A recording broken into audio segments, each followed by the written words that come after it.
말씀하시면에 오신 여러분 환영합니다. 안녕하세요. 저는 김묘성입니다. 네, 여러분 반갑습니다. 향림교회 한문당 목사입니다. 네, 반갑습니다. 차동민입니다. 반갑습니다. 반갑습니다. 안녕하세요. 안녕하세요. 일주일이 너무 빨리 가지 않아요? 진짜 빨리 가요. 일주일도 빨리 가고 한 달도 빨리 가고 1년도 빨리 가고 나이는 많이 먹고 너무 슬퍼진다. 시작부터. 왜 나이 먹는 게 슬퍼요? 젊은 게 좋지 않으세요, 목사님? 우리 사회가 너무 젊은이들만 좋은 세상이 되려고 그래가지고 그렇긴 하죠. 나이 드신 분들도 계속 더 젊어지려고만 멋진 늙은이가 될 수도 있는데 멋지게 늙으려면 어떻게 해야 될까요? 젊었을 때 젊었을 때. 진지하게 자기에 대해서 물어야 돼요. 자기 자신에 대해. 그러면 멋있게 늙을 수 있어요. 그러니까 나에 대해서 아는 것이 중요하다라는 그럼 말씀이신가요? 그렇죠. 네. 그게 제일 힘들거든. 맞아요. 네. 주제 파악 맞아요. 너무 어렵습니다. 그렇죠. 노력을 해볼게요. 네. 멋지게 우리 묘성 장군 멋지게 늙은 모습 궁금한데. 이미 늙어가지고. 묘 장군 늙었을 때 내가 죽었을 거냐? 아니 무슨 소리세요? 너무 극단적인데요. 그래. 네. 그러면 동민군 늙었을 때 죽는 걸로. 네. 묘 장군 늙을 때는 살아 있고. 저는 곧 앞자리가 바뀌어서 싱숭생숭합니다. 지금. 그렇군요. 네. 그렇죠. 혹시 다들 이렇게 이런 경험이 있으시니까. 곧 바뀌는 건가요? 내후년. 이게 뭐 욕할 뻔했어요. 성경 말씀 공부하는 데서.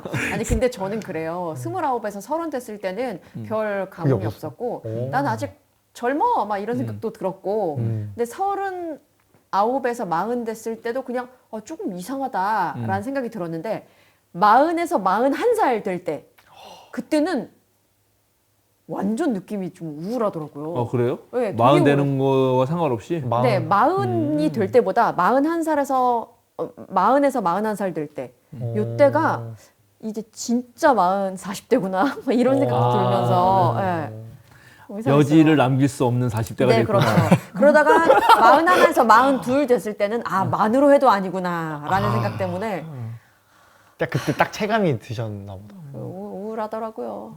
우울하면 안 되는데 진짜 나이가 드는 게 아름다운 걸 수도 있는데. 그렇죠. 저 같은 경우는 나이를 아예 생각 안 해요. 아예 생각을 안 해. 그래요. 그러기 생각하게 쉽지 해드릴까요? 몇 살이세요? 그냥 아예 생각 몰라요. 그래서 내가 내 나이가 몇 살인지. 남의 나이도 사실 관심이 별로 그럼 없어요. 다 친구 먹는 걸로 할게요. 괜찮아요. 아무 상관없어요. 차동민만 유일한 그러면. 그렇죠. 네. 완전. 동료분이 그래도 상관없어요. 그래요? 야자 타임 한번 할까요? 싫은데? 좋아요. 네. 그 최영미라고 하는 시인이 있는데 네. 그 시인의 시집이 옛날에 한때 유행했거든요. 30 잔치는 끝났다. 오. 30 되면 잔치는 끝나는 거야. 되게 진지하게 내가 웃기려고 했는데 끝났어, 진지하게 받아들이고 차동민. 있어요. 끝났어요, 잔치는. 아직 남았습니다. 네. 정말 많은 젊음이 기다리고 있는 것 같아요. 나도 아직 젊고 목사님도 아직 젊으시죠. 네, 그래서 이 나이는 잊고 사는 게 나쁘지 않다. 숫자에 불과하다. 그렇죠. 주제 파악하는데 좀 더 힘을 써보겠습니다. 네, 저는 이제 새 직장으로 옮긴 지 얼마 안 돼가지고 어떠세요? 진짜 더 바쁩니다.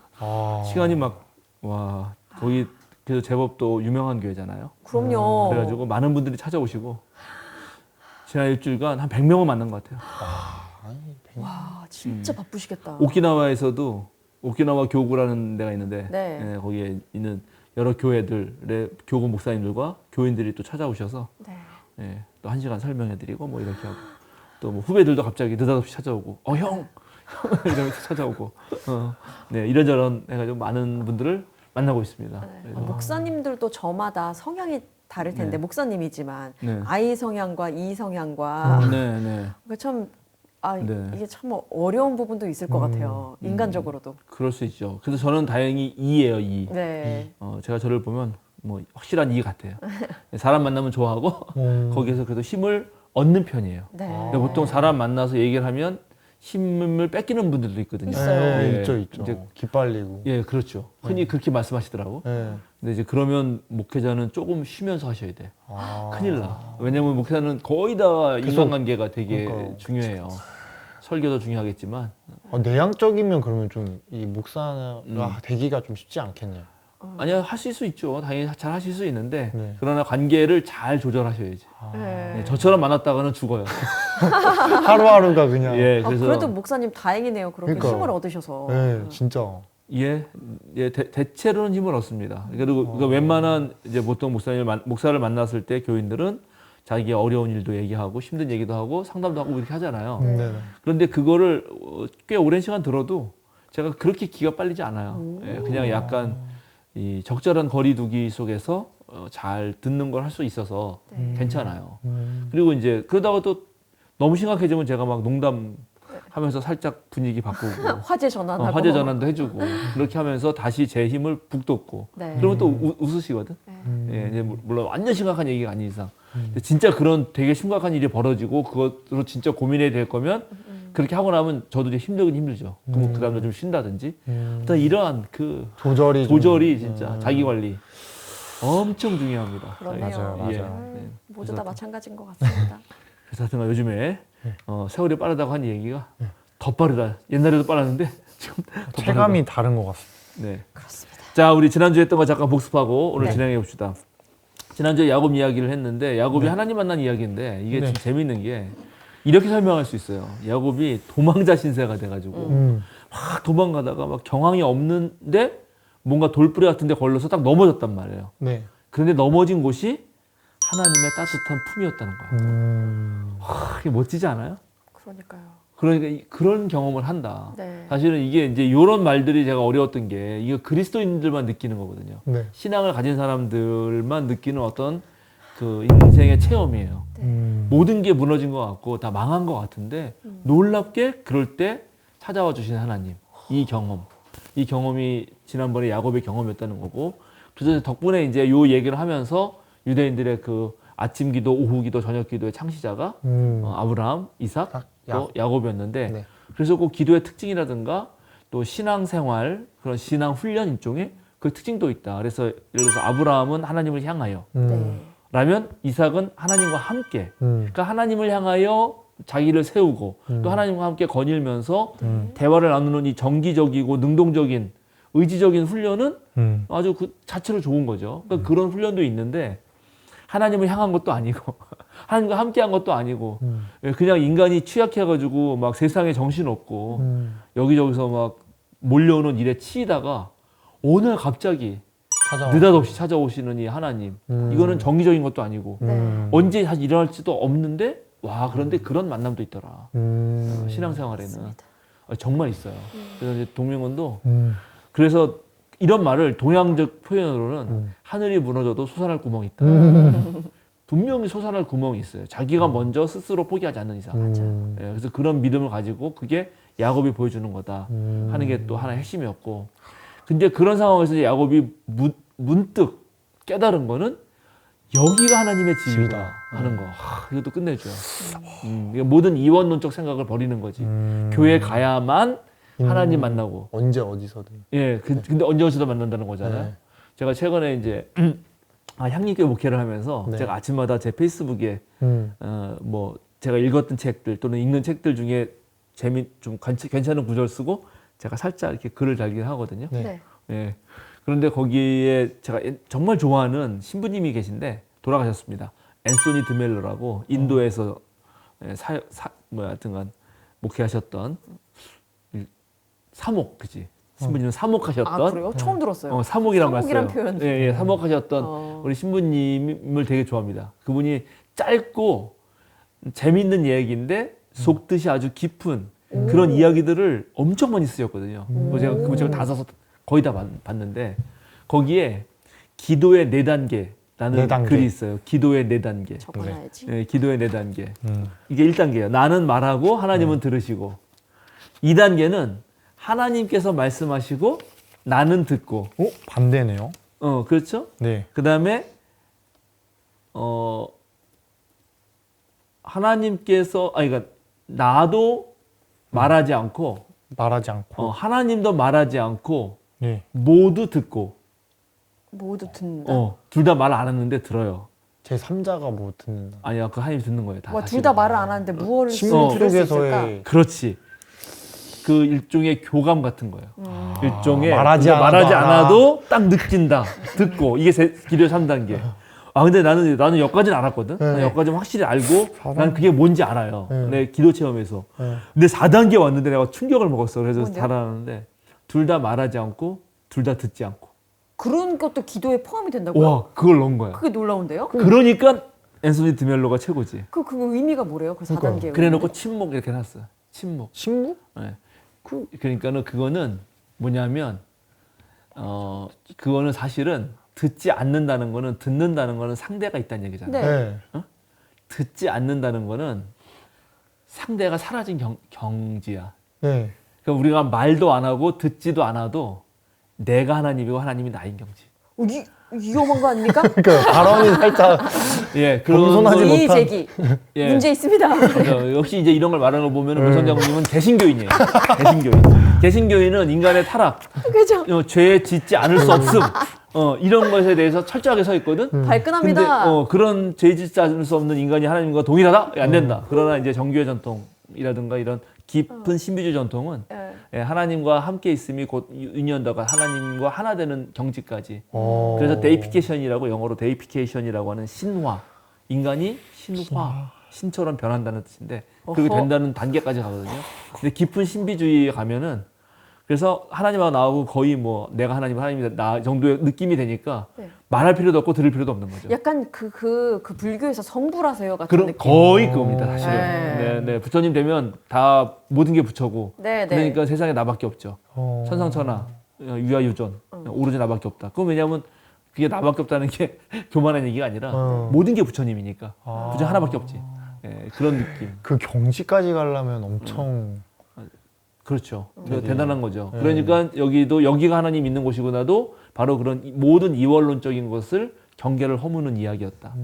교회 가야지만 하나님 있고 세상에 하나님 없고 뭐 이런 식으로 그죠? 뭐 그런 것을 넘어서는 게 있었고 근데 그런 거를 깨달은 거는 언제냐면 아 내가 미처 몰랐구나 네. 라는 걸 오히려 깨달았을 때다. 그러니까 자신의 유한성을 자각했을 때 그 유한성 너머에 계시는 초월성을 인식하게 된 거죠. 내가 다 할 줄 안다 그럴 때는 하나님이 계신지도 몰라요. 근데 내가 못하는 경험을 할 때 오히려 역설적으로 야 지금껏 하나님이 하신 거구나. 네. 이 말 알겠죠? 네. 요것도 약간 역설적이긴 한데 100% 내가 한 건데 그런데 사실 알고 보면 100% 하나님이 하신 거예요. 그런데 그거를 내가 100%할 때는 내가 했다고 생각하기 쉽지. 근데 내가 오히려 못할 때야 100% 하나님이 하신 거가 드러나죠. 이해하셨나요? 네네네네. 예. 예, 하여튼 그런 얘기들을 지난번에 야곱이 아주 그냥 길 가다가 넘어졌는데 하나님 품에 안겨가지고 놀라운 체험을 했다. 그 얘기를 했습니다. 그런 식으로 조금씩 이 야곱을 다듬어가는 이야기라고 저는 봅니다. 야곱이 제2인자 약자로 태어나서 가만히 있지 못하고 어떻게든 걸 뺏으려고 하는 이 욕망 덩어리잖아요. 네. 그 욕망 덩어리를 어떻게 하나님이 하나님의 사람 됐게 하시나. 어떻게 아브라함이나 이삭처럼 그 위대한 어떤 신앙의 소유자들, 그죠? 아브라함처럼 모험을 나선다든지, 이삭처럼 자기를 드린다든지 하여튼 인간도 아니었는데 어떻게 그 인간이 이 아브라함과 이삭을 뒤를 이어서 그 위대한 신앙의 계승자가 되는가. 그게 오히려 그래서 우리가 야곱에게 어떤 면에서 되게 인간적인 느낌이 나타나요. 친근해요. 네, 약간. 아브라함만 해도 너무 대단해. 네. 맞아. 그러니까 뭔가 범접할 수 없는 그런 사람들이었는데 뭔가 인간성이 뭔가 뚜렷하다 해야 되나? 맞아요. 네. 이삭은 그렇게 대단하지 않은 것 같은데 그래도 나도 나를 바치기 싫거든. 그렇죠. 쉽진 않으니까. 나를 죽인다고? 열받는데 지금 뭐 나를 죽인? 한 번은 반박했을 것 같긴 해요.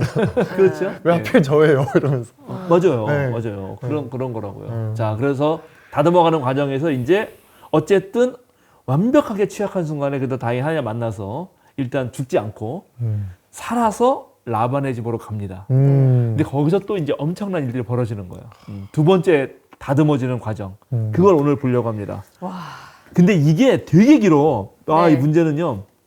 창세기 29장부터 31장까지. 와. 무려 3장에 걸쳐서 긴 이야기예요. 네. 거의 그래서 이걸 진짜 다 읽으면 오늘 1시간 내에 못 끝나기 때문에 네. 안 돼요. 그래서 무슨 요거를 제가 좀 짤막짤막하게 적절하게 나누려고 그러면서 봤더니 요게 무슨 드라마 같은 거예요. 우리 어릴 때 그러니까요. 네. 소설을 쓰면 네. 4단계는 기승전결이거든요. 네. 기승전결. 네. 네. 예, 근데 5단계가 있어요. 5단계. 발단, 전개, 위기, 절정, 결말. 이런 거 외워가지고 수능 시험, 우리는 수능 시험 아니지 학력고사 이런 거 볼 때 네. 나눠야 되거든. 네. 근데 그 느낌이 드는 거예요, 내가. 그래가지고 올해 그렇게 한번 해보려고요. 좋습니다. 야곱의 사랑 드라마. 사랑 드라마. 왜냐면 야곱이 라헬 사랑한 이야기거든. 네. 예, 그 사랑 드라마의 이 5단계를 한번 보겠다. 그래서 첫 번째 일단 우리 간략하게 29장 9절에서 12절 읽어주세요. 9절에서 12절 네. 읽겠습니다. 네. 야곱이 목자들과 말하고 있는 사이에 라헬이 아버지의 양떼를 이끌고 왔다. 라헬은 양떼를 치는 목동이다. 야곱이 외삼촌 라반의 딸 라헬과 그가 치는 외삼촌의 양떼를 보고 우물 아귀에서 돌을 굴러내어 외삼촌의 양떼에게 물을 먹였다. 그리고 나서 야곱은 라헬에게 입을 맞추고 기쁜 나머지 큰 소리로 울면서 라헬의 아버지가 자기의 외삼촌이라는 것과 자기가 리브가의 아들이라는 것을 라헬에게 말하였다. 라헬이 달려가서 아버지에게 이 사실을 말하였다. 네, 이게 지금 이제 첫 라헬을 만남? 첫 만나는 장면이에요. 네. 첫인상이 되게 역시, 좋게. 예, 예나 지금이나 동서고금을 막론하고 언제나 만나는 곳은 우물가요. 그러니까요. 이 뭔가 네. 방앗간이나 그 물레방아 또는 우물 뭐 이런 네. 관련돼 네. 있는데 이제 우물은 사실 무척 중요하죠. 이 고대 사회에서 특히 반유목 또는 반토착, 반농경 이렇게 하는 사람들에게 물이야말로 정말 생존에 어떻게 보면 그렇죠. 직결되는. 그렇죠. 당연히 그래서 이제 그 라반의 집으로 가다가 마침 우물가를 만났는데 거기 양떼 무리를 몰고 온 일군의 사람들이 있었어요. 네. 그래서 이제 물어본 거예요. 나는 이런 사람인데 혹시 라반이라는 사람을 아시오? 뭐 했는데 우리 잘 알고 있다고. 근데 마침 저기 지금 라반의 딸이 오고 있다. 얘기를 해줬는데 첫눈에 딱 본 거예요. 보고 첫눈에 반한 거야. 네. 첫눈에 반해서 얘가 뭘 했냐면은 8절 동민군 읽어주세요. 첫눈에 반해야 되니까. 그들이 대답하였다. 그렇지 않습니다. 양떼가 다 모일 때까지 기다렸다가 양떼가 다 모이면 우물 아귀에 돌을 굴려내고서 양떼에게 물을 먹입니다. 그러니까 이게 지금 원래는 그 모든 물 먹일 사람들이 차근차근 다 오면 전부가 힘을 합쳐가지고 그 우물에 돌을 딱 네, 굴려내고. 굴려내고 그때서야 먹이는 거거든요. 네. 네. 이게 고대 유목민들의 일종의 합의예요. 왜냐면 물은 소중하니까 어느 누가 차지해서도 안 되고 그리고 또 그래서 공동으로 옮겨야만 되는 그런 무거운 돌로 또 갖다 막아놔. 혼자서 다 먹으면 안 되잖아요. 만약에 먼저 내가 다 먹어버리면 뒤로는 못 먹거든. 그래서 이게 함께 살아가는 방식이거든요. 그런데 자 10절 보세요. 10절. 야곱이 외삼촌 라반의 딸 라헬과 그가 치는 외삼촌의 양떼를 보고 우물 아귀에서 돌을 굴려내어 외삼촌의 양떼에게 물을 먹였다. 외삼촌의 양떼에게 물을 먹었다. 아귀에서 돌을 혼자 굴려냈습니다. 그러니까 이거는 지금 야곱이 뭔가 좀 오버하고 있는 거예요. 네. 흥분한 상태고. 흥분했어. 네. 다시 하는 건가요? 그렇지. 남성성을? 여기 바로바로 하네. 네. 역시. 아, 왜 여기 20대 남자. 운동하면 원래 약간 옆에서 한 개 더. 그러다 삐끗하죠. 그래가지고 여기 지금 야곱이 뭔가 이게 좀 흥분된 상태야. 의심되고 약간, 있네. 네. 딱 야외 보자마자 첫눈에 반해가지고 가서 이거 바로 옮기고 물 먹이고 라헬에게 가서 입을 맞추고 막 울어. 그러니까 되게 감정적인 거죠. 근데 이게 되게 감정적이라는 걸 알게 되고. 내 사람을 발견했다 뭐 이런 건가 보다. 그렇죠. 이렇게 해서 이제 야곱의 사랑 이야기가 시작된다. 네. 아시겠죠? 네. 발단이 절정 같은 느낌이에요. 그런데 이런 거를 이렇게만 보면은 이렇게만 봐도 알 수가 있는데 우리가 사실 이전에 이 우물과 관련된 이야기가 앞에도 많이 나왔다고요. 그걸 안 읽어봤는데 오늘 읽어보면 더 리얼하게 느껴요. 자, 창세기 26장 찾아보세요. 창세기 26장. 네, 26장에 이것도 좀 길어가지고 조금만 보죠. 26장에 13절에서 15절 읽어 먼저. 13절에서 15절이요. 네. 그는 부자가 되었다. 재산이 점점 늘어서 아주 부유하게 되었다. 그가 양떼와 소떼, 남종과 여종을 많이 거느리게 되니 블레셋 사람들이 그를 시기하기 시작하였다. 그래서 그들은 이삭의 아버지 아브라함 때에 아브라함의 종들이 판 모든 우물을 막고 흙으로 메어버렸다. 이게 이삭이 부자가 돼가지고 시기 질투해서. 커지니까 이삭이 그 양떼나 소떼 이거 먹일 우물을 사람들이 막아버리는 거예요. 아, 그러니까 이 우물 가지고 엄청난 소송과 이제 저기 벌어지는 거죠. 그런데 그럴 때마다 네. 놀랍게 이삭은 거기를 떠납니다. 그리고 가서 다시 봐요. 싸우지 않고. 싸우지 않고 계속 그래요. 그게 바로 26장 13절부터 25절까지 무려 3번인가 4번인가 계속 옮겨다니면서 봐. 이게 이삭의 자세라고요. 그러니까 이삭은 안 싸우는 거야. 그러게요. 소극적이고 그냥 피해서 막아버리면 아이도 하나 더 파면 가자. 되지. 하나 더 파면 되지. 평화주의자네요. 평화주의자. 그러면서 생각해 보면 야곱은 어떤가? 네. 야곱은 지금 원래 지금 물 먹여도 되는데 그거 아니고 다 기다렸다가 먹여도 된다고 이게 분명 말했잖아. 아니야. 돌. 근데 라헬이 오니까 뭐야 무슨 소리야? 그래서 그냥 돌 나르는 거죠. 네. 이렇게 성향이 다르네. 그러니까요. 아시겠죠? 네. 예, 이게 바로 야곱이다. 야곱이 어떤지 알겠죠? 네. 요렇게 됩니다. 그래서 이제 이렇게 해서 드디어 누구예요? 우리 야곱, 라헬을 만나는 라헬. 네. 발단이 시작됩니다. 네. 그러면 이제 드디어 전개를 해나가야 될 거 아니에요? 네. 자, 전개는 29장 13절부터 20절 읽어주세요. 2막에 들어갑니다. 네. 그래서 라반은 누이의 아들 야곱이 왔다는 말을 듣고서 그를 만나러 곧장 달려와 그를 보자마자 껴안고서 입을 맞추고 자기 집으로 데리고 갔다. 야곱은 지금까지 있었던 일들을 라반에게 다 말하였다. 말을 듣고 난 라반은 야곱에게 말하였다. 너는 나와 한 피부치이다. 야곱이 한 달을 라반의 집에 머물러 있을 때에 라반이 그에게 말하였다. 내가 나의 조카이긴 하다만 나의 일을 거저할 수는 없지 않느냐. 너에게 어떻게 보수를 주면 좋을지 너의 말을 좀 들어보자. 라반에게는 2딸이 있었다. 맏딸의 이름은 레아이고 둘째 딸의 이름은 라헬이다. 레아는 눈매가 부드럽고 라헬은 몸매가 아름답고 용모도 예뻤다. 야곱은 라헬을 더 사랑하였다. 그래서 그는 제가 7년 동안 외삼촌 일을 해드릴 터이니 그때에 가서 외삼촌의 작은 딸 라헬과 결혼하게 해주십시오 하고 말하였다. 그러자 라반이 말하였다. 그 아이를 다른 사람과 짝지어 주는 것보다 너에게 짝지어 주는 것이 더 낫겠다. 그러면 여기서 나와 함께 살자.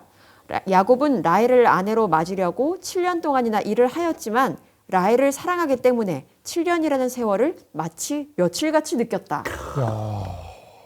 절절하구만. 사랑꾼이구만요. 진짜. 사랑꾼이 사랑꾼. 네. 정말 이 전개가 더 깊숙이 들어가죠. 네. 근데 여기서 이제 라반이 등장합니다. 드디어 라반. 이 야곱의 라헬 사랑 이야기에 바로 라헬의 아버지이자 네. 외삼촌인 라반이 등장하는 거죠. 근데 라반은 맨 처음에 아주 되게 피부치다 그러면서 되게 잘해주는 것 같아요. 네, 네. 한 달을 라반 집에 머물러 있는데 야, 너 와서 그냥 있지 않았을 거 아니에요. 같이 라반하고 네. 일하고 네. 그랬더니 좀 얼마 주면 좋을지 말해봐라. 근데 요게 다 이제 지난번에 말한 네. 겉으로는 다르지만 그쵸. 사실은 이제 속에 다른 속셈이 있다. 네. 그러게요. 대가가 이제 바라는 거죠. 자, 고대 사회에서 남성 인력이 들어왔잖아.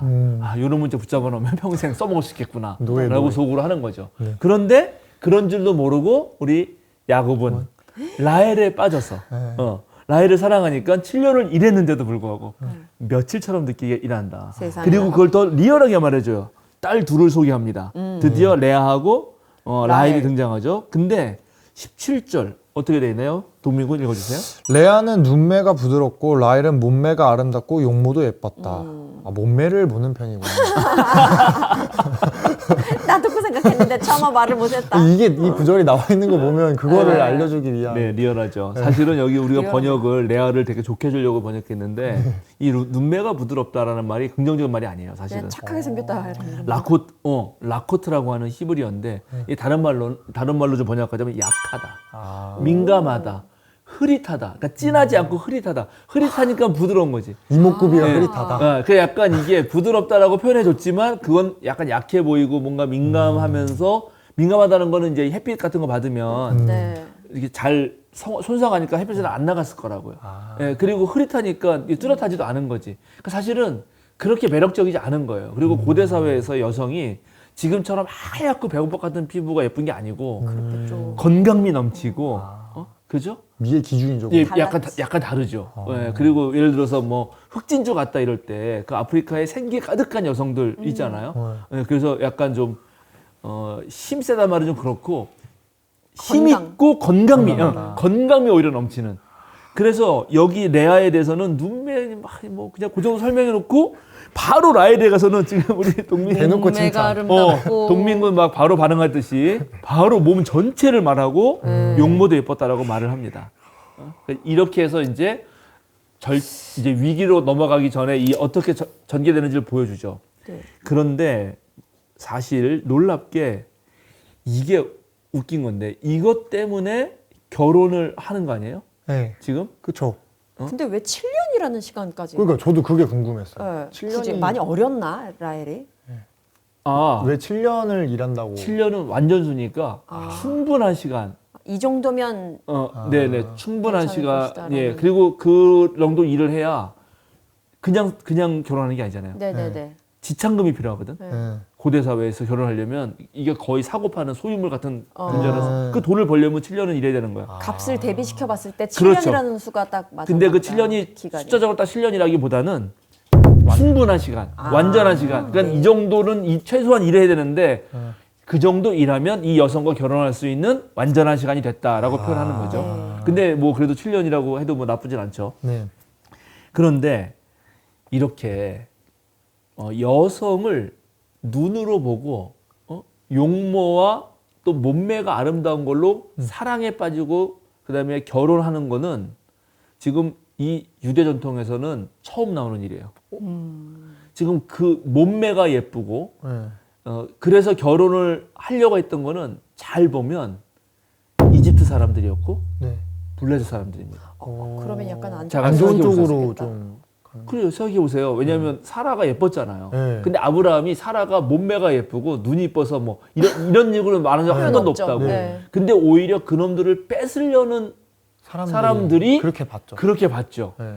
그래서 눈에 대한 거, 눈을 보고 이 겉모습을 보고 혹하는 거 이런 것에 대해서 성경은 별로 좋지 않게 평가해요. 좀 자, 타락한 사람들. 그렇지, 기억하시죠? 네. 자, 다시 한번 봅시다. 3장 6절. 여자가 그 나무의 열매를 보니 먹음직도 하고 보암직도 하였다. 그뿐만 아니라 사람을 슬기롭게 할 만큼 탐스럽기도 한 나무였다. 그렇죠. 거기까지만 합시다. 보니 볼 때 우리가 얼마나 큰 유혹에 넘어가는가 하는 것의 대표적인 사례로 맨 처음 등장하는 게 이거거든요. 자, 사무엘상 아주 유명한 장면인데 사무엘상 16장 7절. 그러나 주님께서 사무엘에게 이르셨다. 너는 그의 준수한 겉모습과 큰 키만을 보아서는 안 된다. 그는 내가 세운 사람이 아니다. 나는 사람이 판단하는 것처럼 그렇게 판단하지는 않는다. 사람은 겉모습만을 따라 판단하지만 나 주는 중심을 본다. 이게 이제 물론 번역은 약간 잘못됐긴 한데 여기서 겉모습만 사람은 겉모습만 보지만 이렇게 되는 거 원어로 보면은 두 눈이에요. 두 눈.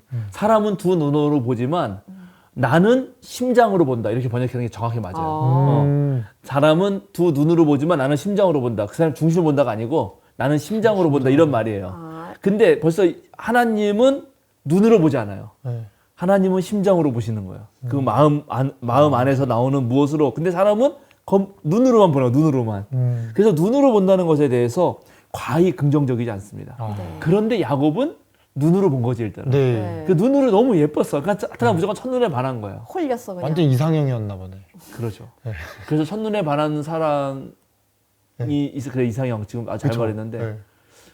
그거는 사랑일까요? 사랑이 아닐까요? 전 사랑이었습니다. 아 그래요? 욕심이야. 네, 많은 사람들이 이거 사랑이라고 생각하는데 제가 그래서 종종 물어봐요 이런 거. 그거는 사랑에 빠진 거지 사랑을 한 게 아니에요. 사랑에 빠진 것과 사랑에 하는 건 뭐가 다르냐? 아까 말한 대로 첫눈에 반한 거는 대체적으로 아까 이상형이라고 그랬잖아. 네. 그건 자기의 이상형이거든. 그러니까 자기의 이상형이 있어 이미. 네. 그 이상형이 있는 거를 나타난 상대에게 투영을 해요. 이, 투영을 하고 그 투영한 모습이 어느 정도 일치된다고 생각할 때 내가 사랑한다고 생각을 해. 네. 근데 그건 사랑이 하는 게 아니고 내가 생각한 이상형을 뒤집어 씌운 걸 사랑한 거기 때문에 사실은 그 사람을 사랑한 게 아니고 나를 사랑한 거예요. 네. 일종의 나르시시즘이에요. 일종의. 그래 놓고 그리고 그렇게 하면서 그게 좋아. 왜냐면 내가 좋아하는 거를 내가 좋아하니까 좋죠. 그래서 그 분위기가 좋아요. 그래서 사실은 그 상대를 진정한 의미에서 사랑하는 게 아니고 그 사랑의 분위기를 좋아하는 거예요. 아, 근데 진짜 맞네. 그래서 사랑에 폭 빠져. 그러다가 이제 그 사랑에 폭 빠지는 환상이 깨지는 순간부터 사랑을 해야 되거든. 네. 진짜로. 그쵸. 네. 그게 그런 모습까지. 결혼이지. 네. 이게 결혼인데. 그렇죠. 결혼하면 진짜를 보게 되고 그때 사랑이 필요해요. 더 이상 사랑에 빠진 거는 날아가거든. 근데 여기서부터 사랑에 하면 괜찮은 거지. 야곱은 지금 사랑에 빠진 거라고. 거구나. 그렇네요. 네. 근데 이제 이 사랑에 눈멀었던 야곱이 어떤 문제가 생기는가. 요것 때문에 이제 제정신을 못 차리는 거고. 네. 그리고 이제 소가 넘어갑니다. 창세기 29장 21절에서 27절 읽어주세요. 위기. 7년이 지난 뒤에 야곱이 라반에게 말하였다. 약속한 기한이 다 되었습니다. 이제 장가를 들게 해주십시오. 라헬과 결혼하겠습니다. 라반이 그 고장 사람들을 다 청해 놓고 잔치를 베풀었다. 밤이 되었을 때에 라반은 큰딸 레아를 데려가다가 신방으로 들여보냈는데 야곱은 그것도 모르고 레아와 동침하였다. 라반은 여종 실바를 자기 딸 레아에게 몸종으로 주었다. 아침이 되어서 야곱이 눈을 떠보니 레아가 아닌가. 야곱이 라반에게 말하였다. 외삼촌께서 저에게 이러실 수가 있습니까? 제가 그동안 라헬에게 장가를 들려고 외삼촌 일을 해드린 것이 아닙니까? 외삼촌께서 왜 저를 속이셨습니까? 라반이 대답하였다. 큰 딸을 두고서 작은 딸부터 시집 보내는 것은 이 고장의 법이 아닐세. 그러니 이래 동안 초래 기간을 채우게. 그런 다음에 작은 아이도 자네에게 주겠네. 그 대신에 자네는 또 7년 동안 내게 맡기는 일을 해야 하네. 그렇죠. 사기 결혼입니다. 그렇지. 여기 지금 요 부분에서 일단 라반의 이 교묘한 술법이 다 드러나죠. 근데 진짜 이거는 자네는 나랑 피부치네. 한 달 동안 얼마나 고생 많았나. 그래도 내가 돈을 좀 줘야 되지 않겠어? 이렇게 했어. 그거는 전형적인 사기꾼. 그런데 이제 야곱은 어쨌든 라헬이 너무 좋으니까 손님 많으니까는 에이 그래 뭐 내가 그 정도 할 수 있지. 그러면 내가 일해드리겠습니다 하고 일을 한 거예요. 죽어라고. 근데 그 첫날 밤에 라헬이 있어야 될 자리에 레아가 누운 거죠. 속였어. 근데 이게 정확하게 미러링. 네, 그죠, 그러니까요. 과거에. 자기의 네. 자기는 분명히 동생이었잖아. 그쵸. 근데 자기가 애서인 척했잖아. 네. 그렇게 해서 축복받았죠. 그래 축복받았지. 네. 그러니까 정확하게 동생인 라헬이 들어갈 자리에 이제 반대로 레아가 들어오는 거죠. 업보네, 업보. 엇보지. 자 이렇게 해서 속이는 놈은 속임을 당한다. 이게 이제 하나님이 뜻하시는 바죠. 진짜. 그리고 라반도 떳떳하게 말을 하는 거예요. 이게 이 고장의 법이다. 법이다. 그러면 충분한 미리- 변명이야. 진작에 말씀을 그쵸. 하셨어야죠.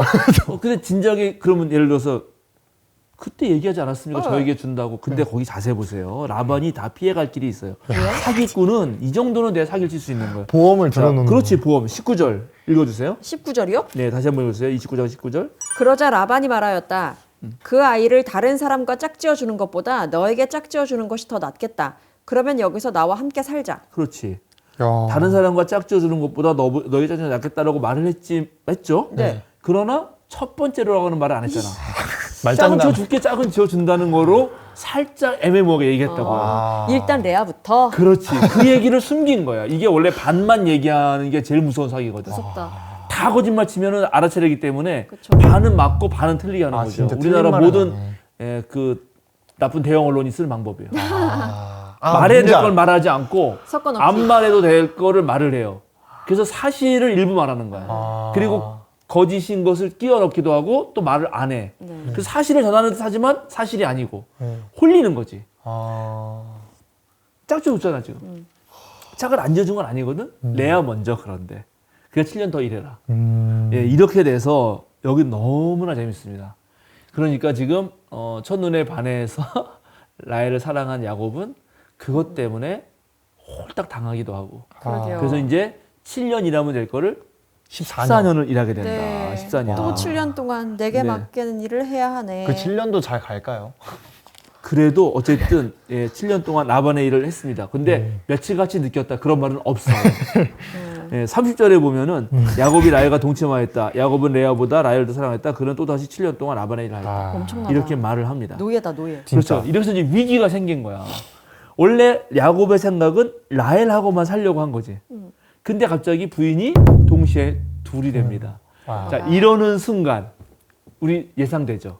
이제 야곱과 에서의 그 쌍둥이의 갈등처럼 네. 이제 야곱의 사랑을 누가 받느냐를 독차지. 두고 고대 레아와- 사회에서 레아와 라헬의 갈등이 터지겠죠. 아. 그래서 이제 이 갈등의 절정에 이르게 되는 거지. 음. 그리고 또한 이 7년 동안 일하면서 야곱이 얼마나 열받겠어요. 그쵸. 그렇죠. 앞에 7년은 며칠까지 일했지만 네. 뒤에 뒤에 7년은 7년은 열이 받잖아. 그쵸. 그러니까 라반하고 관계도 또 틀어지고. 틀어지겠죠. 터지겠죠. 그래서 절정이 시작됩니다. 자, 그래서 그 절정에 시작되는 거를 우리 먼저 첫 번째 29장 30절 다시 한번 읽어주세요. 야곱이 라헬과 동침하였다. 야곱은 레아보다 라헬을 더 사랑하였다. 그는 또다시 7년 동안 라반의 일을 하였다. 여기서 30절에서 이게 문제입니다. 야곱이 라헬과 동침하였다. 그런데 야곱은 레아보다 라헬을 더 사랑하였다. 더 사랑했다라는 데 문제가 있습니다. 이게 놀랍게 이 지금 그 아브라함의 믿음의 선조, 그러니까 유대인들의 믿음의 선조 아브라함, 이삭, 야곱의 이야기에서 사랑이라는 단어가 이렇게 많이 나오는 거는 야곱밖에 없어요. 아브라함은 딱 한 번 나와요. 그거 이삭 바치라고 할 때 하나님이 네가 사랑하는 아들 이삭을 바쳐라 그러거든. 그건 아들에게 대한 사랑을 얘기하는 거예요. 네. 그거 한 번밖에 안 나와. 무슨 아브라함이 사라를 사랑하였다. 사랑했다. 사라를 너무 뭐 사랑해서 이런 말 없거든. 네. 이삭은 2번 나오거든요. 근데 그거 한 번은 리브가와 결혼한 다음에 리브가 이제 만나잖아요. 네. 오후에 기도하러 갔다가 네, 네. 그리고 결혼한 후에 그때 이삭이 리브가를 사랑하였다라고 나오고 또 한 번 사랑 어디 나오냐면 고기 맛보고 에서를 사랑 고기 네, 맛보고 네, 네, 에서를 네. 사랑한 얘기. 네. 그 거기는 아들이에요 또. 네. 그런데 야곱에 대해서는 무려 7번이나 나옵니다. 7번. 또 사랑에 7번. 대한 얘기가. 다 안 찾겠는데 기니까. 29장 18절, 20절, 30절에 나오는데 그게 전부 다 라헬에 대한 얘기예요. 라헬을 사랑해서, 라헬을 더 사랑해서, 라헬을 더 사랑해서.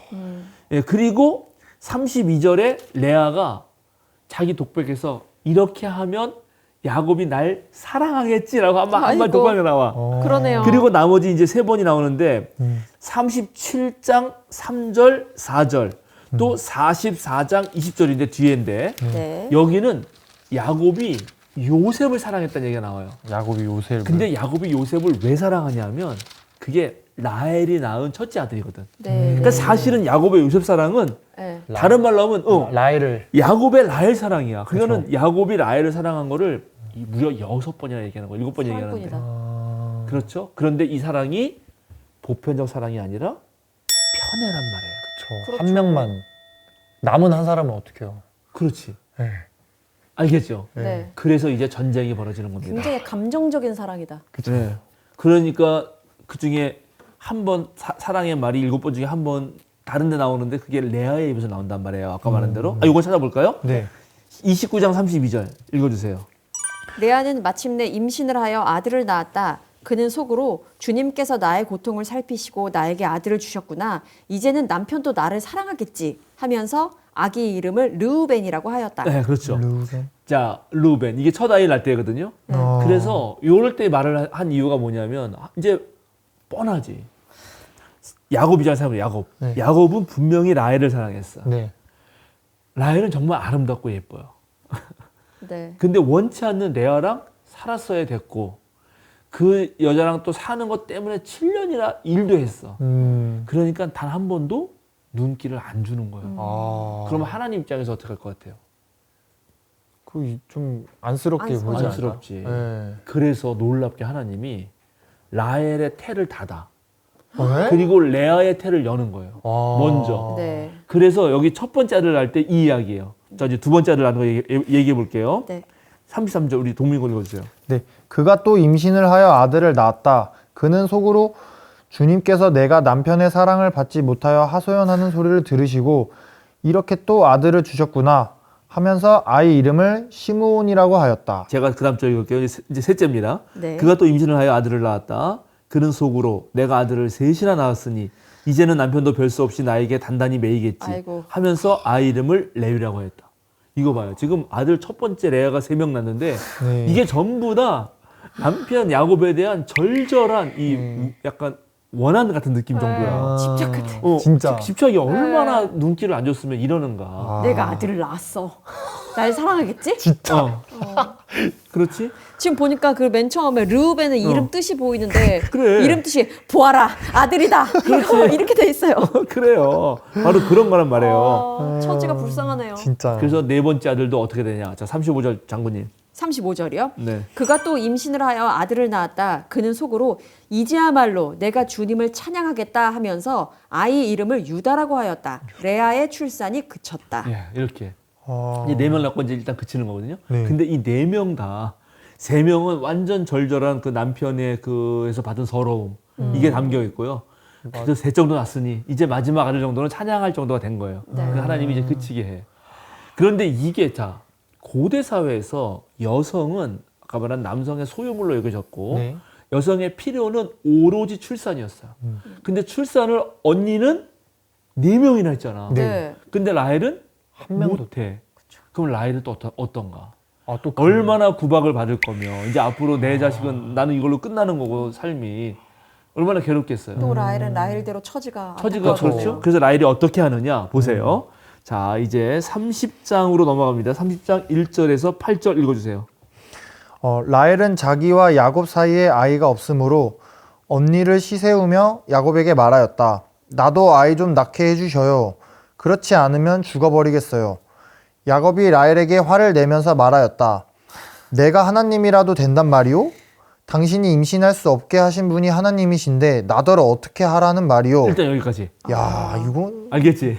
사랑과 전쟁. 왜 나한테 이래? 나 정말 죽어버릴 거라고. 아. 제일 무섭지. 이거 사실 제일 네. 무서워.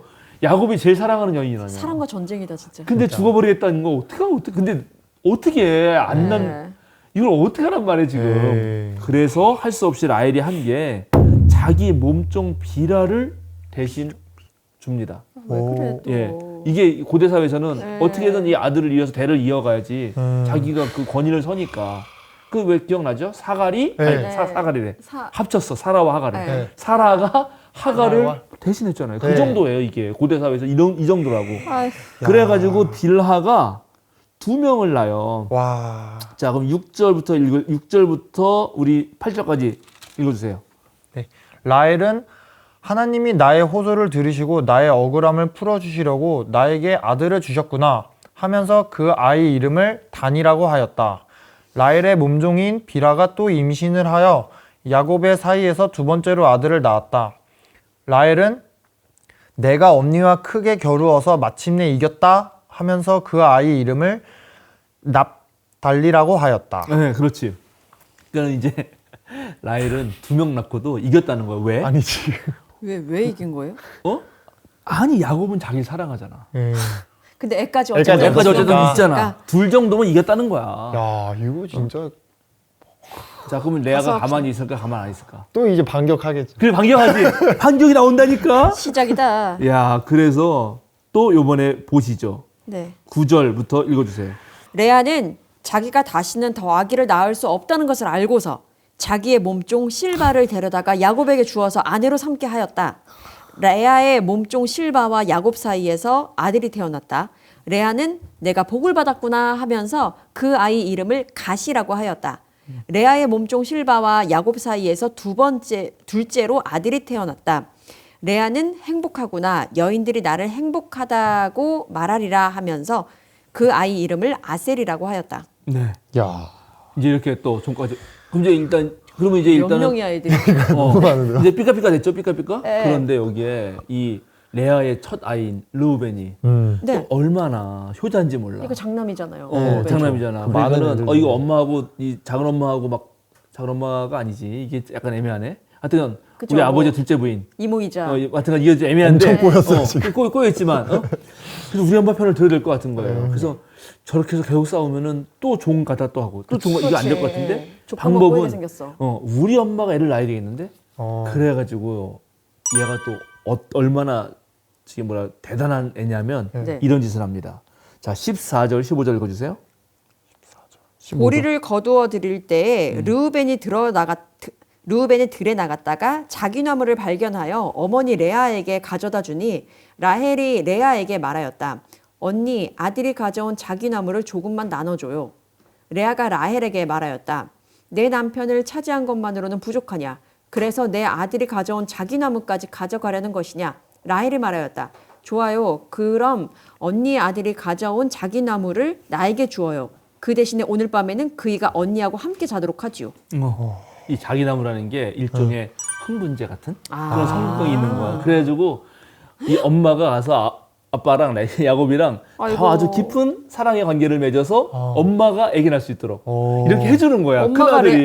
레아에게 줬어. 르우벤이. 엄마한테 준 거야. 그랬더니 또 그새 라헬이 저거 탈출해야 된다. 그래 내가 낳지. 해가지고 달라고 한 거야. 진짜. 그래가지고 서로 이제 징글징글하다. 싸워가지고 그래서 합의를 봤어. 그럼 내가 조금 갖고 주고 대신 그거 뭉치내라. 언니 먼저 들어가요. 내가 그거 허락해줄게. 이렇게 한 거야. 징글징글하네 진짜. 근데 야곱의 의사가 궁금한데요. 그래서 또 들어가서 또 레아가 애를 낳습니다. 16절부터 21절 읽어주세요. 그날 저녁에 야곱이 들에서 돌아올 때 레아가 그를 맞으러 나가서 말하였다. 당신은 오늘 밤에는 나의 방으로 드셔야 해요. 나의 아들이 가져온 자기 나무를 라헬에게 주고 그 대신에 당신이 나의 방으로 드시게 하기로 했어요. 그날 밤에 야곱은 레아와 함께 잤다. 하나님이 레아의 호소를 들어주셔서 레아가 임신을 하였고 야곱과의 사이에서 5번째 아들을 낳았다. 레아는 내가 나의 몸종을 나의 남편에게 준 값을 하나님이 갚아주셨구나 하면서 그 아이 이름을 이삭길이라고 하였다. 레아가 다시 임신을 하여서 야곱과의 사이에 6번째 아들이 태어났다. 레아는 하나님이 나에게 이렇게 좋은 선물을 주셨구나. 내가 아들을 6이나 낳았으니 이제부터 나의 남편이 나에게 잘해주겠지 하면서 그 아이 이름을 스불론이라고 하였다. 얼마 뒤에 레아가 딸을 낳고 그 아이 이름을 디나라고 하였다. 예, 그렇죠. 여기까지. 딸도 낳았어. 딸도 낳았어. 레아는. 엄청나네. 이러니 하나님이 이제 이렇게 되면은 레아가 이제 완벽하게 승기 잡은 거 아니에요? 네. 이제 종까지 낳는데 자기도 못 낳을 줄 알았는데 또 낳잖아. 낳아가지고. 네. 그리고 딸도 낳았어요. 그러면 이제 누가 약자지? 라헬이. 이제 라헬이 약자야. 그쵸. 왜냐면 자기 몸에서 한 명도 안 낳았잖아. 그쵸. 종만 들어놨잖아. 다 종만. 네. 이게 큰일 난 거예요. 큰일 났네. 그럼 이제 하나님이 이번에 누구 편 들어야 되지? 라헬의 이제 라헬 편 들어야 되는 거야. 하나님도 피곤하시겠네. 그래서 자, 그래서 우리 22절부터 24절 장군님 읽어주십시오. 하나님은 라헬도 기억하셨다. 하나님이 라헬의 호소를 들으시고 그의 태를 열어주셨다. 그가 임신을 하여서 아들을 낳으니 하나님이 나의 부끄러움을 벗겨주셨구나 하고 생각하였다. 라헬은 그 아이의 이름을 지을 때에 주님께서 나에게 또 다른 아들 하나를 더 주시면 좋겠다 하는 뜻으로 그 아이 이름을 요셉이라고 하였다. 드디어 그래서 이제 아들 하나 첫- 낳습니다. 그쵸. 첫 아들입니다. 네. 요셉. 그러니 이게 얼마나 야곱에 있어서는 되게 소중한 아이겠어요. 진짜 그러겠네. 자기가 세상에나. 정말로 사랑에 빠졌고 사랑한 여인의 첫 아이잖아요. 와. 그래서 뒤에도 사랑한단 말이 이 요셉에게만 쓰인다고. 근데 이게 문제가 되잖아요. 기억하시죠? 아버지가 요셉만 편애하기 때문에 형들이 다 이 형들이 싫죠. 걔를 싫어하고 네. 걔를 결국 죽이려고 하다가 그래도 큰 형이 야 죽이지 말자. 구덩이에 넣어서 잠깐 두자. 드짐승이 밥이 되게 하자. 이렇게만 해놓고 나중에 구해주려고 하는데 근데 마침 미디안 상인이 가가지고 상인을 팔아버린단 말이에요. 네. 근데 이 모든 게 지금 사랑 때문에 벌어진 일이에요. 와 진짜네. 편애적 사랑 때문에. 아니 요셉이 태어나기까지 정말 많은 사람들이 태어났잖아요. 네. 근데 참 대단한 게 요셉만 사랑했다는 게 그러니까요. 와 정말 한 명만 보는구나. 라헬만 보는구나. 요셉의 11번째 아들. 네. 네, 저 누구지? 야곱의 야곱의 11번째. 야곱의 11번째 11번째 아들. 네. 물론 아내는 많지만. 이렇게 되는 거죠. 야. 자, 그리고 나서 이제 충분히 갔잖아요. 자, 하나님이 약속해 준 후손이 늘어나리라고 하는 거 확실하게 이제 늘어났죠. 너무 네. 많이 늘어. 벌써 이삭한테는 2명밖에 없었지만 이제 야곱에 오니까 12이 되고 나중에 이스마엘한테도 12 준다고 지난번에 기억나죠. 네. 그러니까 이제 확실히 됐어. 그럼 이제 야곱이 독립을 해야죠. 그래서 그 다음부터 라반과 다시 협상을 합니다. 아. 근데 라반이 계속 속여 먹어요. 아. 그랬기 때문에 이거를 어떻게 극복할까 하는 게 요셉의 이제 고민이에요. 요셉이 아니, 아니라 야곱. 야곱의 네. 고민이야. 네. 자, 그걸 보겠습니다. 제가 읽을게요. 30장 30절부터 34절입니다.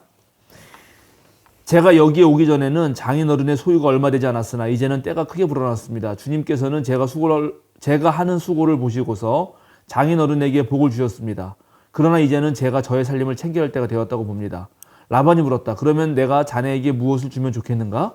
야곱이 대답하였다. 무엇을 달라는 것이 아닙니다. 다만 저에게 한 가지 일만 허락하여 주시면 제가 장인어른의 가축대를 계속 먹이고 돌보겠습니다. 오늘 제가 장인어른의 가축대 사이로 두루 다니면서 모든 양떼에서 얼룩진 것들과 점이 있는 것과 모든 검은 새끼 양을 가려내고 염소떼에서도 점이 있는 것들과 얼룩진 것들을 가려낼 터이니 그것들을 저에게 삭스로 주십시오. 제가 정직하다는 것은 훗날 장인 어른께서 저에게 삭스로 주신 가축대를 확인하여 보실 때 증명될 것입니다. 제가 가진 것 가운데서 얼룩지지 않은 양이나 점이 없는 양이 있든지 검은색이 아닌 새끼 양이 있으면 그것들은 모두 제가 훔친 것이 될 것입니다. 이렇게 해가지고 얼룩진 것들 네. 이런 것들을 자기 거 해달라고 해요. 네. 그리고 그 유명한 이야기 얘네들이 뭐 이걸 음식을 먹을 때 양이나 염소가 음식 먹을 때 그때 그런 얼룩진 그런 식물을 보여줬다. 네. 그래서 나중에 얘네들이 그걸 보고 다 그런 걸 놔가지고 그걸 다 가져갔다 하는 얘기가 나와요. 근데 그 여기서도 이게 그 유명한 맨델이라고 하는 수도사가 네. 여기를 읽고 유전 법칙을 발견하게 됩니다. 어머.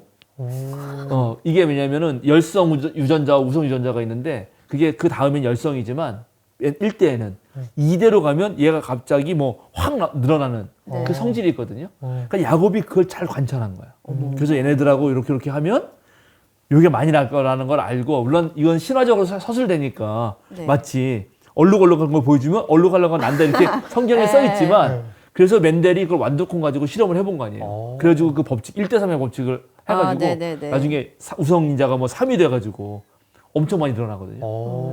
그래서 이때 얘가 이걸 엄청 많이 갖게 돼요. 불을 확 늘어난 그렇죠. 거네요.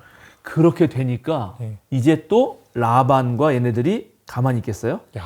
가만히 있을 리가 없지. 네. 그래서 자 31장 1, 2절 읽어주세요. 라반의 아들들이 하는 말이 야곱에게 들렸다.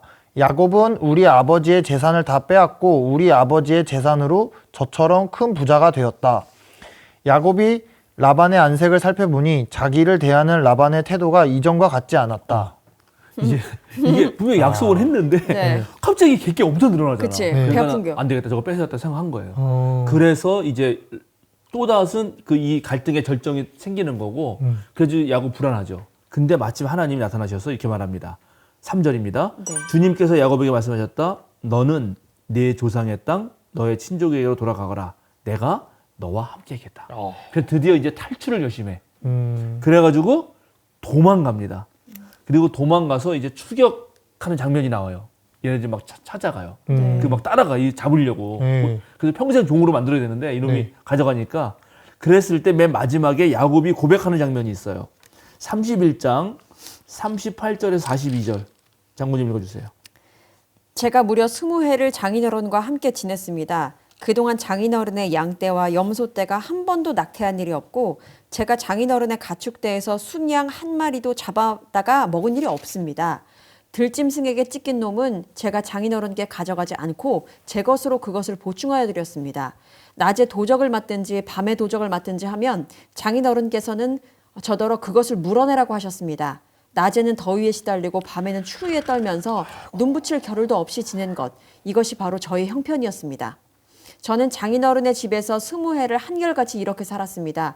두 따님을 저의 처로 삼느라고 10년 하고도 4년을 장인어른의 일을 해드렸고 지난 6해 동안은 장인어른의 양떼를 돌보았습니다. 그러나 장인어른께서는 저에게 주셔야 할 품삯을 10번이나 바꿔치셨습니다. 내 조상의 하나님 곧 아브라함을 보살펴 주신 하나님이시며 이삭을 지켜주신 두려운 분께서 저와 함께 계시지 않으셨으면 장인어른께서는 저를 틀림없이 빈손으로 돌려보내셨을 것입니다. 그러나 하나님은 제가 겪은 고난과 제가 한 수고를 몸소 살피시고 어젯밤에 장인어른을 꾸짖으셨습니다. 네, 이게 사실은 잡아가서 죽여버리려고 그랬거든요. 해치려고. 다시 잡아와서 노예로 삼거나 네. 죽이려고. 그런데 하나님이 나타나셔가지고 뭐라고 말했냐면 자, 제가 읽을게요. 29절에 있어요. 31장 29절에. 이게 라반의 말입니다. 내가 마음만 먹으면 자네를 얼마든지 해칠 수 있네. 그러나 어젯밤 꿈에 자네 조상의 하나님이 나타나셔서 나에게 경고하시기를 좋은 말이든지 나쁜 말이든지 야곱에게 아무 말도 하지 않도록 조심하여라 하셨다네. 너 건드리면 죽어. 하나님 이렇게 한 경고 거예요. 준 거네요. 그래가지고 차마 못 죽인 거예요. 네. 이게 야곱의 인생이다. 네. 그래서 이렇게 해서 이제 다행히 도망가는 것으로 결말을 짓는다. 일단은. 물론 아직 이제 마지막으로 에서를 만날 일이 남았어요. 그건 다음 주인데. 네. 자, 그래서 이 이야기가 왜 성경에 있느냐 하는 거예요. 생각해보면 이렇게 말할 수 있어요. 뭐냐면 사랑은 중요한 거죠. 사랑은 좋은 거예요, 사실. 인류에 있어서 사랑만큼 애틋하고 또 뭐랄까 우리의 감정을 그리고 기분 좋게 하고 또 살힘을 내게 하는 거 있잖아요. 네, 그죠. 그런데 놀랍게 성경은 그런 사랑도 충분하지 않을 수 있다는 걸 보여줍니다. 왜? 사랑은 언제든 잘못하면 편애할 수 있기 때문에. 그 지난번에도 우리가 선택과 배제의 문제 얘기했지만 네. 선택을 하는 순간 사랑조차도 배제해서 못 벗어나는 거죠. 그렇죠? 네. 내가 모두를 사랑할 수가 없잖아요. 그쵸. 우리는 한계가 있으니까. 우리는 일부를 사랑한다고. 그래서 성경은 계속해서 뭘 말하냐 하면은 그렇게 사랑할 때에 너의 사랑 안에 들지 않는 사람들을 돌봐라. 아. 그들을 봐야 된다. 이것이 뭐냐면 이것이 정의라는 거예요. 정의. 즉 사랑과 정의는 어떤 면에서는 모순된 속성이에요. 그지? 사랑을 생각하면 용서를 해야 되거든요. 네네. 네. 정의를 생각하면 벌을 줘야 됩니다. 그러게요. 그래서 모순된 건데 네. 그럼에도 불구하고 이 둘 모두를 잘 생각해야 된다는 거지. 그래서 보면은 자 보세요. 야곱은 라헬을 사랑한 것 때문에 사실은 갈등을 더 증폭시킨 게 있어요. 그쵸. 그렇죠? 네. 네. 그래서 그것을 메꾸기 위해서 하나님이 정의를 보여주시는데 첫 번째는 라반을 시켜가지고 속이게 만들어요. 네. 그래서 옛날에 속인 거를 네. 되갚죠. 네. 네.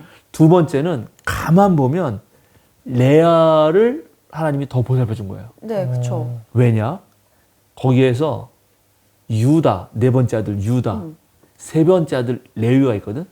레위는 누구냐? 제사장 집안이에요. 네. 모세, 아론, 미리암. 대대로 되는 모든 출애굽과 이런 제사장의 그 리더 가문이 다 레아 아들입니다. 이야. 그다음에 글쎄요. 유다 가문에서 누가 나오나? 다윗이 나오죠. 왕의 가문이에요. 왕이죠. 엄청.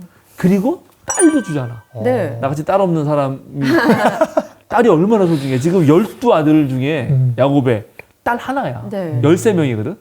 그러니까 근데 그 딸도 심지어 레아 딸이에요. 네. 그래서 축복이다. 예, 하나님이 놀랍게 야곱은 이렇게 쟁취하면서 라헬을 사랑했지만 그 사랑한 것 때문에 생기는 이 불공평의 문제 이걸 하나님이 레아의 자손에게 왕과 제사장 리더 딸까지 주심으로써 상쇄시켜준다. 그래서 사랑과 정의 사이에서 둘라를 건지신다. 하나님은. 우리가 이걸 깨달아야 된다 네. 하는 겁니다. 나중에 이제 뭐 결혼하실지 안 하실지 또 결혼해도 애를 낳지 안 낳을지 모르지만 또 나도 하나만 낳을지 둘 낳을지 모르지만 많이 나면은 놀랍게 지난번에도 말했지만 꼭 나랑 닮은 애를 좋아하게 돼 있어요. 부모가. 그러면 자기도 모르게 한 명이 소외돼요. 거기서부터 이제 갈등이 시작이 갈등이 되고. 시작되는 거예요. 아. 교회도 마찬가지. 제가 이제 새로 임지를 옮겼잖아요. 네. 그러면 이제 제가 모든 교인을 사랑해야 되는데 네. 모든 교인에게 시간을 동등하게 동일한 질로 낼 수가 없잖아요. 네. 그럼 어쩌다 보면 여기를 만날 수 있고 그러면 언제나 또 소외될 수도 있거든. 그죠? 그리고 교인 목사님 옆에 붙어가지고 목사님한테 막 칭찬하면서 목사님 나 너무 좋다고 이런 사람에게 마음이 더 가겠지? 그러는 순간 누구 놓치는 거죠. 그렇죠? 그래서 그럴 때 사랑이 막 일어날 때도 언제나 그 사랑에서 소외되는 사람들 그 사람들이 겪을 수밖에 없는 이 소외감 아까 절전했잖아 레아가 그죠? 네. 이렇게 하면 내 남편이 날 사랑해 주겠지. 네. 아. 셋이나 낳았으니 이제는 괜찮겠지. 마지막 6째 낳았을 때까지도 그래요. 그러게요. 이제 날 잘 대해주겠지. 얼마나 이 약자들, 사랑받지 못하는, 혜택받지 못하는 사람들의 어려움이 있는가. 이 고민을 늘 해야 된다. 하는 게 이 이야기고. 맞아. 그리고 이제 맨 마지막에 야곱이 하는 얘기 보면 라반 못된 놈이잖아요. 네. 네. 못했죠. 자연재해, 천재지변 생겨서 잃은 것도 네가 변상하라고 한 거야. 아, 맞아요. 그거는 이 대기업이 일 시켜놓고 네. 하청하는 팀이 뭐 잘못 천재지변이 일어난 거야. 네, 상황- 근데 네가 변상하라고 하는 거야. 그리고 몇 번 속였다 그랬죠? 어, 몇 기억나요? 번 속였다고요? 야 이거 아까 읽었는데 장군님 기억 안 나요? 제가 읽었어요? 10번. 10번. 아, 네. 네. 10번은 7보다 더 큰 완전수잖아. 네. 그러게요. 하는 족족 속인 거야, 이런 거. 아, 근데 그러네요. 10번이나 그렇게 바꿨지. 속임을 당하면서 야곱은 드디어 어떻게 된다? 여태까지 속였던 자기가 이제 속임 당하는 자로서 겪어보면서 깨달은 건. 그렇죠. 속임 당하는 자의 마음을 알게 되는 거죠. 그 억울함을 알게 되면서 다듬어진다. 놀랍게 정의가 이루어지는 거예요. 여기까지. 자, 소감들 얘기해 보시죠. 일단 하나님은 진짜 이렇게 봤을 때 언제 어디서나 되게 이렇게 좀 조율을 하시는 것 같아요. 보면 이제 너가 죄를 지었던 건 언젠간 너가 다시 그거를 업보를 치를 거고. 정의. 네, 그쵸. 그것도 있고 이제 아까 말한 것처럼 편애하는 상황에서도 좀 누구 하나 배제 안 당할 수 있게끔 이렇게 챙겨주시고, 그러니까 그런 부분을 봤을 때 참 좀 느낀 점이 많습니다. 네.